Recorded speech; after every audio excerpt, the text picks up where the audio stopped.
This video will show you how to use Box for Florida Focus. If you click on the templates folder, you'll find our script templates. These contain templates for almost every story form we're going to use. When you open it in Word Online, you'll be able to copy and paste these templates into your script until you have become familiar enough that you actually remember how to do all of these commands properly.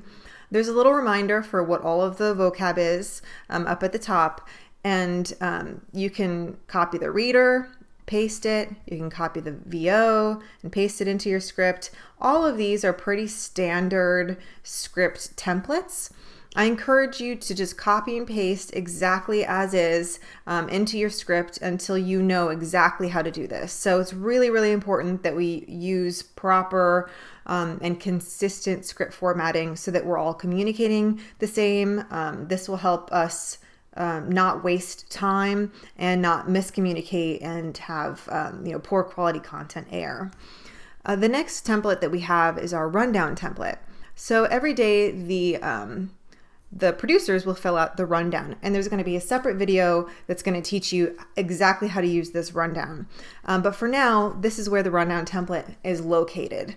And this is just the template. So it just says first story slug, second story slug, third story slug, and not every rundown is going to follow this order. They're not all going to have these exact same story slugs or story forms. But this is basically the gist of the rundown. And this is how we all communicate every single day. So the producer will paste this into the rundowns folder and then communicate who is assigned to do what, how many seconds the reporter has for a package. Lots of valuable information is right here in this rundown. And we're going to talk about that more a little bit later.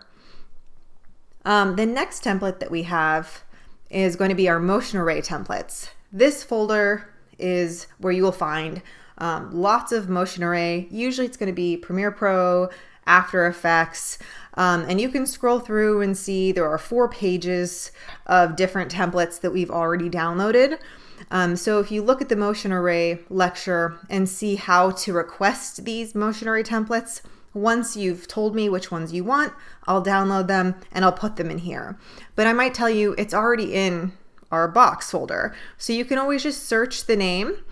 So let's say you really wanted the ultra modern typography one or whatever, typography ultra modern, and then you click enter and it'll just pop up. Here it is.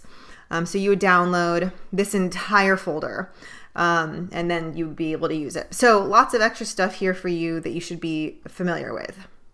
The next template is a Premiere Pro template that Vanessa created. This has all of the main elements for our show and a Premiere Pro project file where you can download everything if you're doing a show edit, and it'll help you save a lot of time. So it includes our virtual sets, stingers, the show open, and it's just a really helpful template if you're going to be show editing. The next folder is the rundowns folder. This is really the first folder that we're going to use every day. So if we go into the news of the day rundown, let's take a look at an older show. They're all named consistently, month, day, year, rundown. And all of them are Excel Online. So if you click here again, Microsoft Excel Online, you do not want to download it to your computer using Microsoft Excel because these rundowns change constantly throughout the day. You want to always open an Excel Online. Once you've opened the rundown, you'll be able to see what you're assigned to do. So if you're assigned to write, you're going to be in this column. If you're assigned to create an OTS, you're going to be here. If you're assigned to edit video, all of that information is going to be found right here. And then we'll be able to see what story is first, what story is second, what comes third, what story forms they are. And there's going to be a much more thorough video about exactly how to produce and use rundowns a little bit later. But you have to know how to read the rundown. So make sure to watch that one. This is where that is. Because it's online, we can all be typing into this like at the same time, and you can see other people interacting, just like a real rundown that's formatted kind of like TV news content management systems like ENPS or iNews. So this is really to help you prepare to communicate in a different language with lots of acronyms. And this is just very standard across every TV station. It's important for you to understand what the rundown is and how to use it. Most of the time, the producer will be the one writing in the rundown, but everybody has to be able to read the rundown. So those are the rundowns. The scripts for News of the Day, you'll see lots of archived scripts in this folder. So these will all be archived, and every day we'll have a new script for the show. So let's go into this one, for example, and we're going to always open it in Microsoft Word Online. You're not going to download it because then people can't communicate in real time. The credits for the show will always be at the top, so you always want to take a look at the credits and make sure that you are being credited properly. So if you jumped in and decided to go shoot a video for one of your classmates because you had some extra time, but you weren't originally scheduled to do that, you want to make sure that you add a little line here or tell me and I can add it so that you get the credit for the show.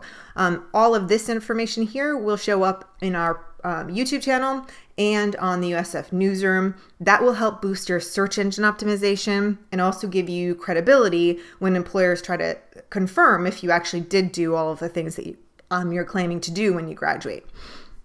So this is just a generic script for a show. The main thing that will pop up often that I really think is important for you to understand is font, size, and spacing. These things sound like they mean nothing and they don't affect anybody. And why are we taking this so seriously? It's not that big of a deal. I get it. I understand that that's how it seems, but it could not be further from the truth.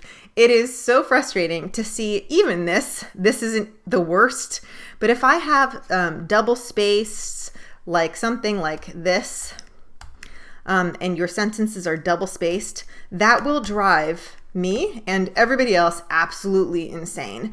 This is not an acceptable format. First of all, it wastes space, but really it's just a horrible habit to get into, because if you were to ever do this to a script that's going into a teleprompter, the person who, like in our instance, if we're going to be putting into the control room, somebody would have to go through and delete every single one of these spaces that you didn't fix. So you're telling somebody else that you do not value their time, and it's just a super rude thing to do.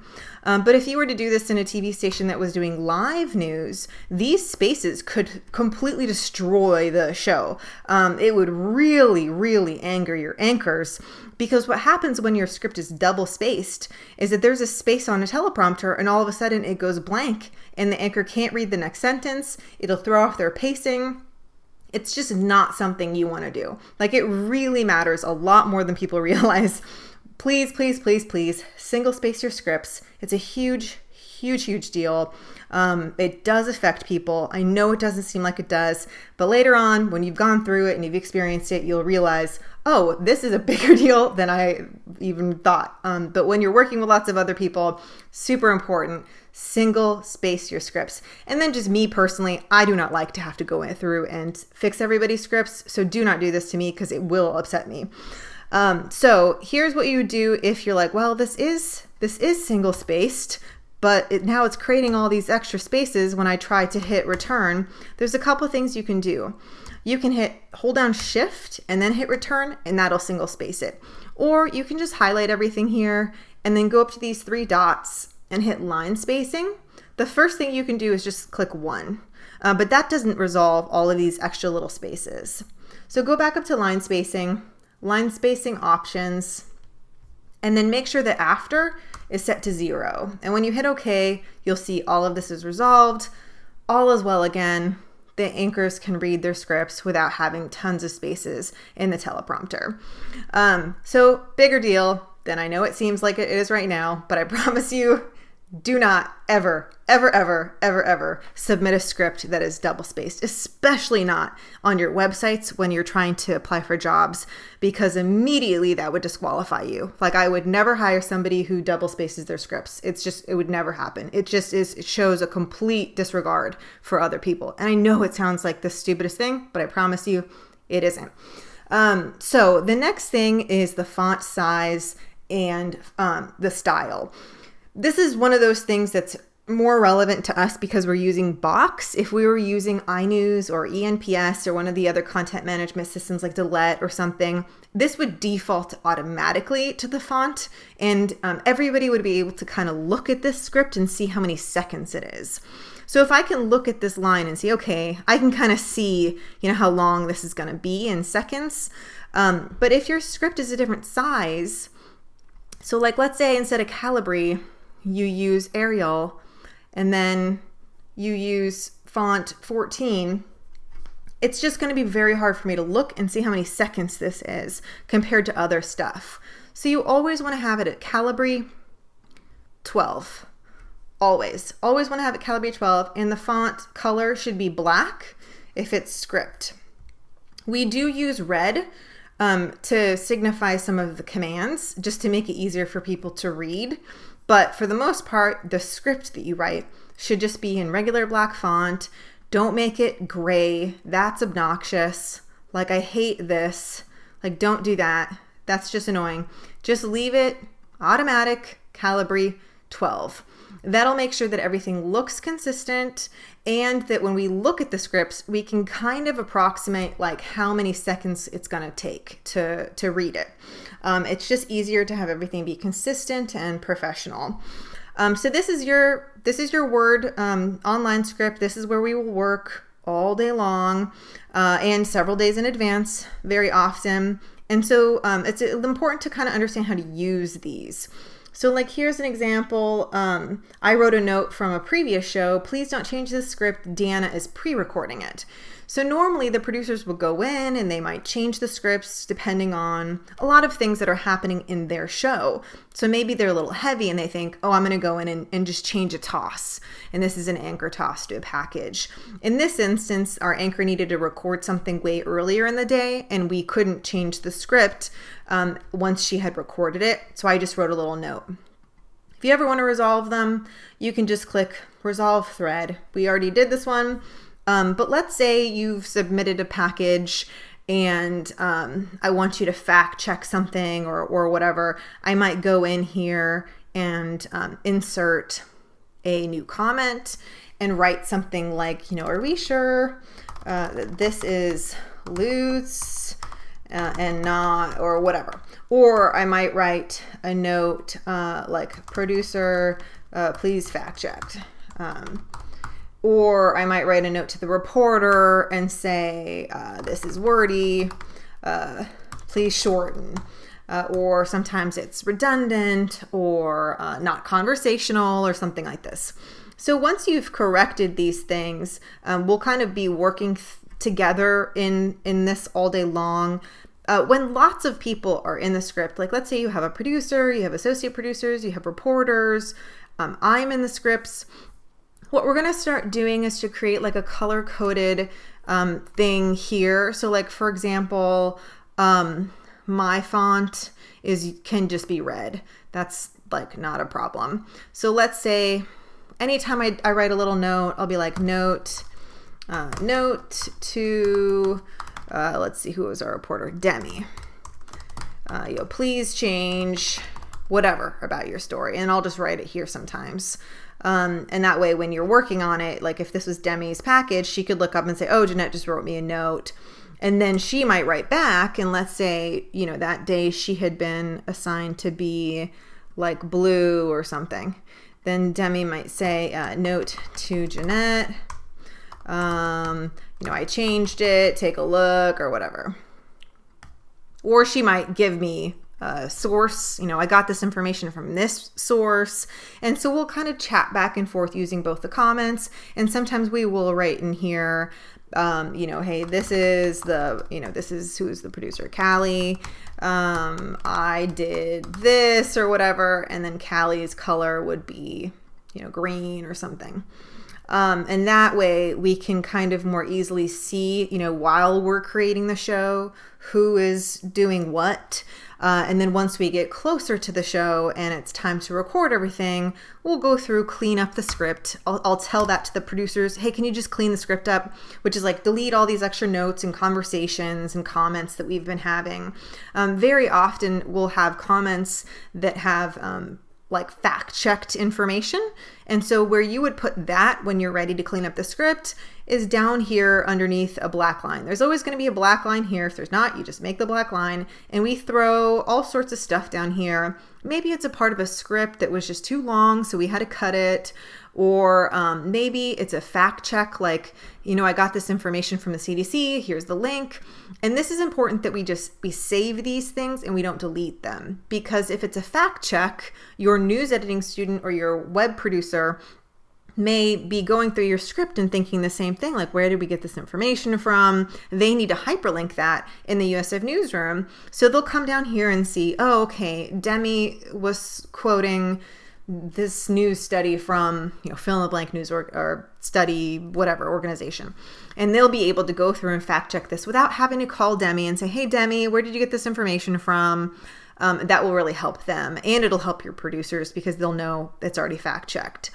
Or if, let's say, I cut part of the script and I think we're going to be really heavy, and so I put like a lot of this extra stuff at the bottom, it's probably going to stay killed.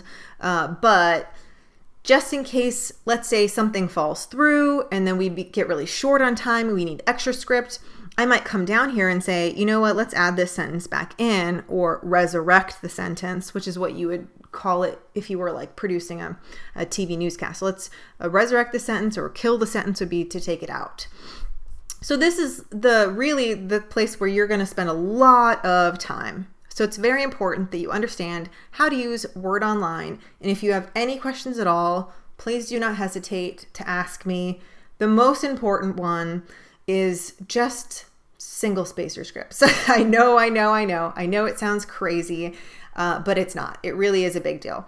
So now that we're done with scripts, you can go back to Box, and to navigate back, you could just click on News of the Day scripts. And then this is also where you'll keep your feature show scripts. So if you open this, you'll see all of these stories that students have been working on, and it's named their slug, which is really, really, really important that we have consistent naming conventions. So every time we have like this rundown, the producer will make sure that their slug matches the slug that the reporter originally pitched with, and that should match the name of the folder. It all has to be consistent to avoid confusion.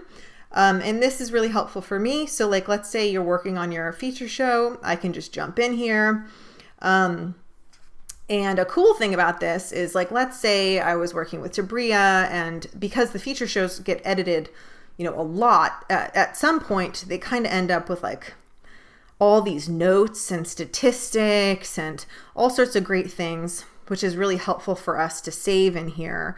And sometimes we might clean it up and delete it. And there is a way to find that again if you ever lose it. So if you go over to the right side, you'll see versions. And if you click on that little eye thing, it'll take forever to load because this is one that we worked on a lot. So there was like 300 versions of it.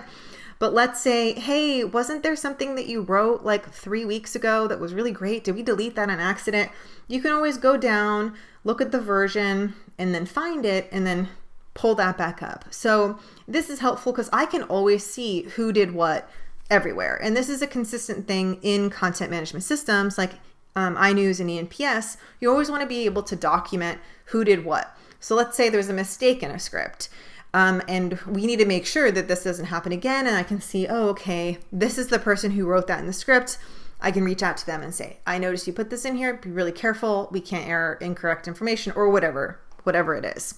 But the cool thing about Box is that you have versions of everything. There's versions of your scripts, there's versions of your rundowns, there's versions of all of your media. And that's a super, super cool thing about Box because it saves all of this content for us. So this is just one example of a feature show script. You'll see there's another one here. Let's look at Peyton's, for example.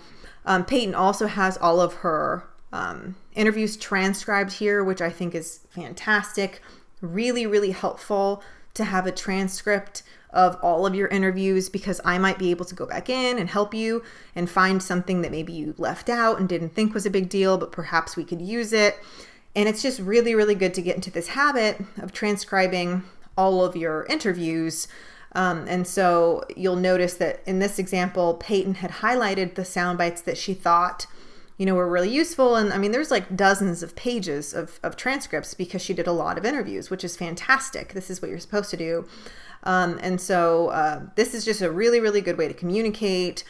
In the real world, when you are working at a TV news station, it is super common that you will do a story and then you think you're done and a coworker comes in for the next shift and they now are assigned to take your story and totally remake it. Like, let's say you did a story for the 11 o'clock show and then new information comes out and they want to use your interviews but remake it so that it doesn't feel like the same thing, update it. They need to go through your transcripts so that they don't have to sit there for hours and watch all of your interviews. Producers also use transcripts to help promote your show. So transcripts are really, really great. It's a fantastic habit to get into. This is the School to Prison Pipeline script, and it also includes some research here at the bottom and lots of comments. The comments look different when we are in this preview mode, but if you were to open it up in Word Online, you'll be able to actually interact and edit. So next time when you're thinking, why can't I edit the script? I'm in here and I'm typing, like let's say I'm trying to type and it's not letting me. It's because you're in preview mode. You need to open it in Word Online and then you'll be able to jump in and you'll see, we've chatted a bit and then highlighted some things we can take out, and it's all very much a working document. And then anything under the black line is just like extra stuff that we took out or whatever. Here's some extra research, which is really, really helpful for us to be able to communicate efficiently so that I can help you. If you don't do these things, it'll make it a lot harder for you because I won't be able to help you as well. So that's also really important to keep in mind, that you're not just doing this for yourself. You now work on a team of people, and that's how it's going to be in TV news and a lot of media organizations. Let's say you go into any other organization, it's really important to communicate well this way. The next folder is problem clips for Steve. So Steve Mutimer is our engineer. Every once in a while, you're going to have an issue and you're not going to be able to figure it out. And so we'll just throw those in here and we'll tell Steve, hey, Steve, we're not sure what happened with this clip. We put it in the problem clips for Steve folder. You mind taking a look at it to see maybe if you could figure something out? So this is just a nice little folder that we can use with Steve. The next folder is our media folder. So we have lots of different media here. We have your feature show media, which is where all of your interviews, all of your B-roll, all of your media for your feature show should be. So for example, let's go to the Snowcat Ridge. In this case, we had worked on it a ton together. There's lots of music and videos and all sorts of stuff. And we should probably have cleaned this up a little bit better because I had added feedback for them. So sometimes they'll say, hey, I was able to fix this issue that you had. I made a little video to show you what I did. And so sometimes we'll use this place just to kind of communicate on your feature shows. I'll put feedback in there, or I'll add a motion array template or something like that. And so let's take a look at a different one. So School to Prison Pipeline B-roll. This is really great. This is where all the B-roll is. I added a folder in her B-roll for just like stock video, but you can see Peyton uploaded all of her B-roll there, which is fantastic. It's really helpful to have a separate B-roll and a separate interview folder. And then you'll see here are all the interviews. Some of them were not named because we had agreed to not name some of them because they were minors.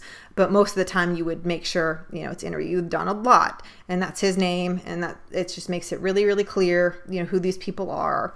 And then Peyton also put her MXF file and her web version here so that when it was done, I'd be able to see very clearly, what's the finished version. So these are where you'll keep your feature show media clips. We have some file audio. Sometimes you'll want to do a special open, or you'll want to have a specific mood for your show. And so I'll upload some songs that I think might be helpful. There's tons here that I would encourage you to listen to first, but you can also go to Motion Array and just find one that you like. Then you can play it. So like that's just one example. You may want to use it in News of the Day show, or maybe you'll want to use it in the future show or whatever. So there's lots of music here. And then there are some sound effects as well, like a camera shutter, different little things there, swishing sounds for stingers. So that's what's in your file audio folder. The one that you're going to use the most is the News of the Day media folder. So let's go into like Tuesday, Thursdays, and we'll go into the date. Everything's always organized by date. And here are our stories for that day.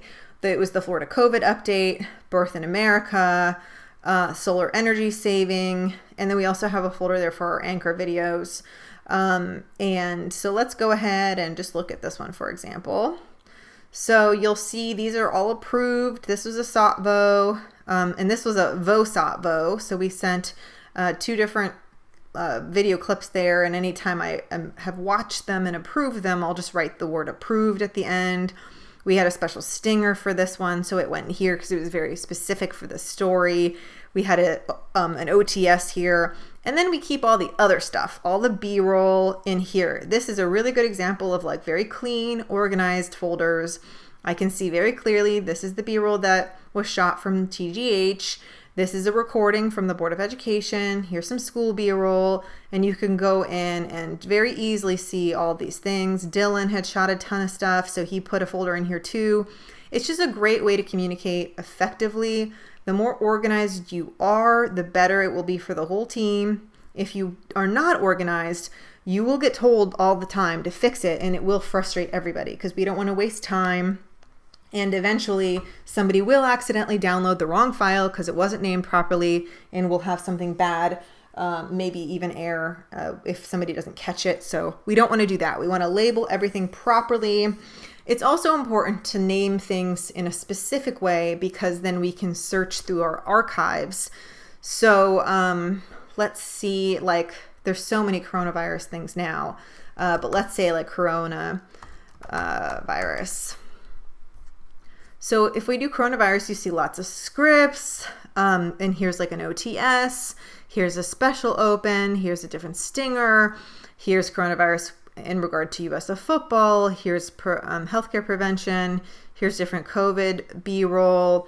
It's just a really good tool to be able to search things. So like DeSantis, for example, you could search that and then you'll see, okay, here's a photo of him. Here's a story about the eviction moratorium. Here's a package.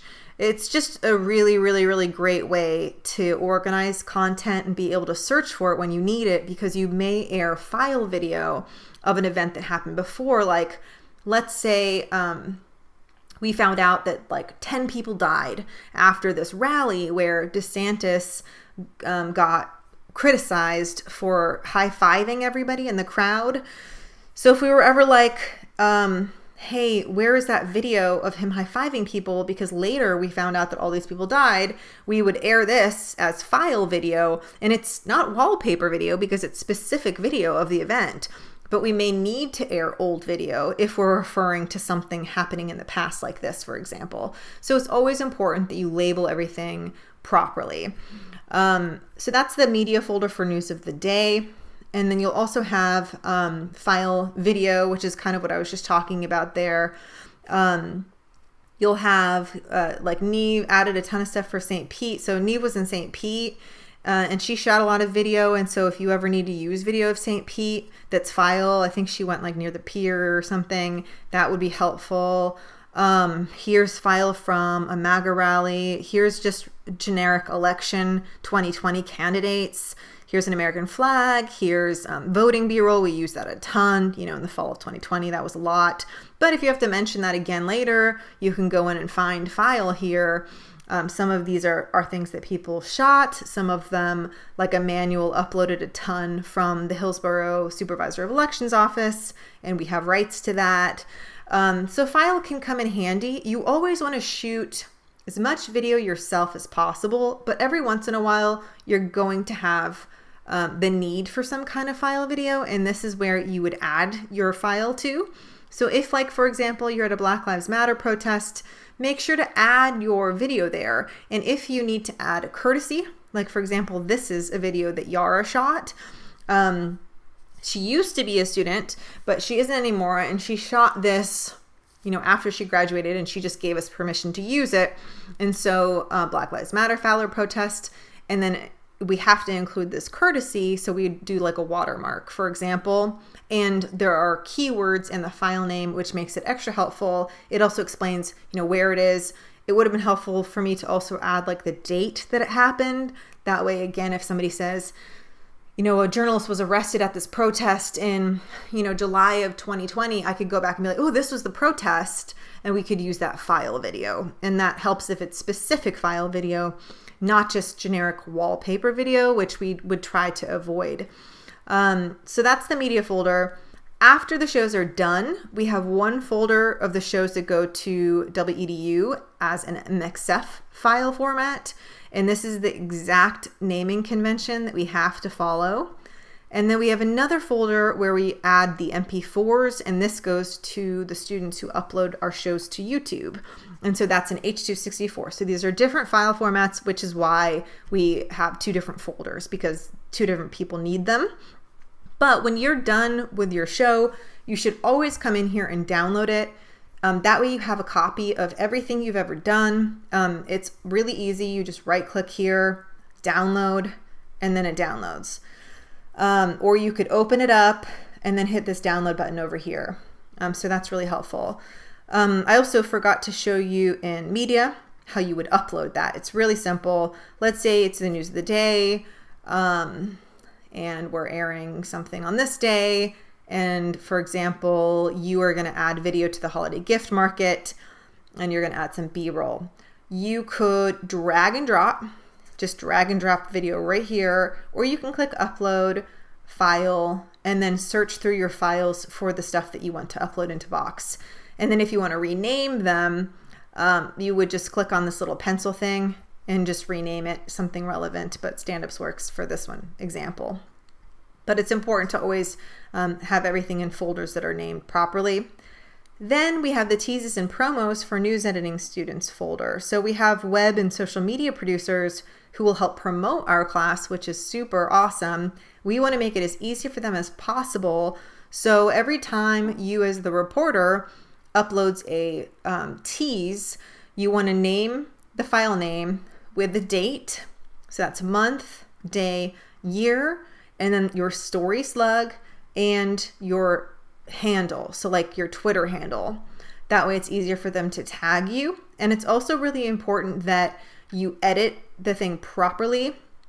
So in this case, this was an MOV. It should have been an MP4, but it was trimmed. It really makes it a lot easier for the news editing students to put on Twitter and Facebook. So most of these you'll see are just MP4s, and you can follow like the naming convention. Sometimes you might do this. For example, Neve was really helpful. She wrote possible featured image. So that was nice. So, hey, you could use this as a featured image if you needed to on a social media or web post. You'll see there's lots of pages of these because the students did stand-ups for every story. So these are really, really great. So that's where you would put your stand-up teases. And you should also save those for yourself and put them in your reel. The admin stuff you probably don't really need to worry about, but sometimes I'll have like, little surveys here. Steve put this channel guide in here, which is great. Just kind of reminds you, where we air. And there's a Florida Focus handbook and video specs for Twitter. So just like I said, it has to be H.264. That's the MP4. And we do shoot everything in landscape or horizontal because that's better for your reels when you edit stand-up teases into your reels. Almost done. So the drone video here, David was in a drone class and he shot lots of video that other people could use. So he just popped them in here. If you're going to add stuff like this, it is super helpful if you name the file like wherever the location is, or perhaps what you're shooting, beach video or whatever it is. So that way if somebody searches for it, they'll say, oh, cool, I could use this drone video of the beach in my story that's about, coastal erosion or whatever. Then we have advanced reporting stories. Occasionally other students from different classes will contribute to the Florida Focus class, and I might tell a producer, hey, Maria wrote and edited a story about online therapy, you'll find, you know, the script and the edited video and stuff in here. We could add that to our newscast if we choose to, but they keep it in a separate folder so it's clear, you know, who this is and what this stuff is about. Then there's lots of tutorials. I might tell you, hey, if you need a reminder on how to clear your media cache, it's in Box. This is also in Canvas, but sometimes it helps just to have things in a couple of extra places. And last but not least, this is all of the media for our show opens, show close, virtual sets, lower thirds, and stingers. So our stingers here, we have some really standard, like simple stingers, but we've started creating even cooler ones. And you'll see some of them are specific, you know, to stories, and others are generic enough that we could use them again. So this is an example of one that we could totally use again. It was specifically for a story before, but it's something that we could use again. We do have some other stingers that we could probably use again, like a lot of the coronavirus ones. Like this one is one option, for example. Some of them have music underneath them, some of them don't, but usually those are pretty quick to make, so you can just make them with Motion Array and have them be as specific to your show as possible. We also have the WEDU Premiere Pro preset here. This is the preset for exporting video that will go to PBS as an MXF file. Then we have our lower thirds here. We're going to be adding some lower thirds in the coming months, but this is where you'll find like the font and the virtual set backgrounds are all here. So depending on what set you're using, let's say you're going to do a virtual set with a in studio mid shot, for example.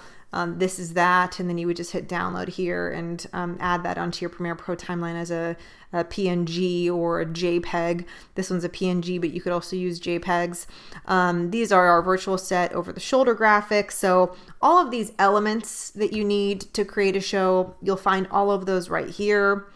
You'll also find inside of this folder our over the shoulder graphics. So for example, this is our default Florida Focus OTS, and then all of the OTSs that are specific to every story will actually go inside of your News of the Day media folder. The close video is going to be at the end of every single newscast, so it includes this information and has that music underneath it. So we need our copyright. We'll be updating this to 2021, and then the next year we'll update it again, but we have to have that copyright information there. We do have music for opens and closes. This is the music that goes to the generic open and close. And if you get that approved, you could always change the music for your shows, but you want to make sure to ask me first. Then we have our open videos, and we have 3 different ones. So we have the Florida Focus open without any music. This is if you're making a special pre-produced open and you're using some other kind of music that fits that theme better.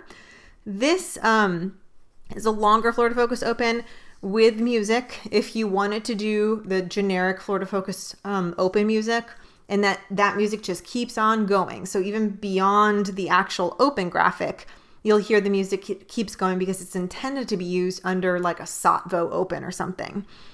This is just the standard Florida Focus open with music. This is the one that we're probably going to use most. It's just the open, just like this, and then it has music underneath it, and you would just hit downloads there. So if you guys have any questions about Box, it's really, really important that you understand what all of this does. We have basically all of our show from pre-production through post is run out of Box. It's a great content management system, and it is important that you know how to use it. So if you don't understand anything, please make sure to ask me now, because you will be expected to know everything I went over in this video.